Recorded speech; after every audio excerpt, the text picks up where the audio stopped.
Bestie, you don't trust yourself with money, and it shows. Because when no one teaches you financial literacy, you don't just grow up broke, you grow up guessing. I come from a family where money wasn't taught. It wasn't even prioritized. Honestly, it was damn near avoided.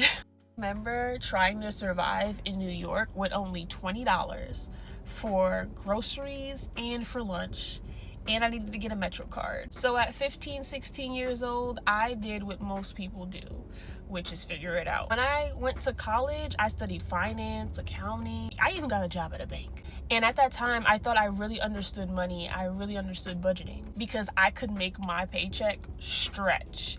I'm not saying I had money left over, but I could make it stretch. As time went on, I realized I didn't. Because budgeting without a system, I realized is really controlled chaos. I still found myself guessing.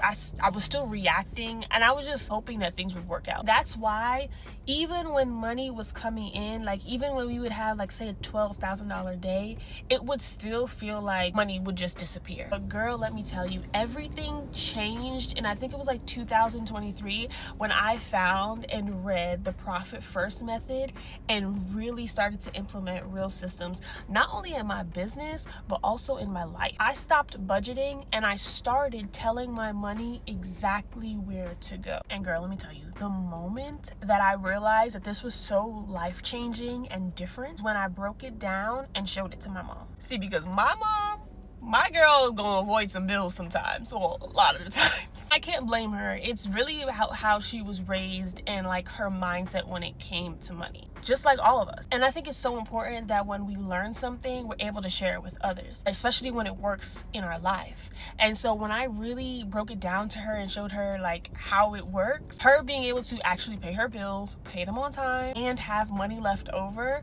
for personal things and things she didn't even expect to be able to cover, it blew her mind, and it just filled me with so much like pride that I could show her something that could literally change the trajectory of her future. She's doing well when it comes to her business, but that's only one part of the piece, right? Like you could be making a lot of money, but if you don't know how to if you don't know how to make that money work for you, how to use the money and be a good steward of the money, then it doesn't matter. At the end of the day, confidence does not come from making more money.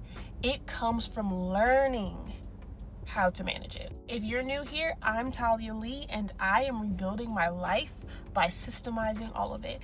And I hope that you join me on this journey. Make sure to follow me for more.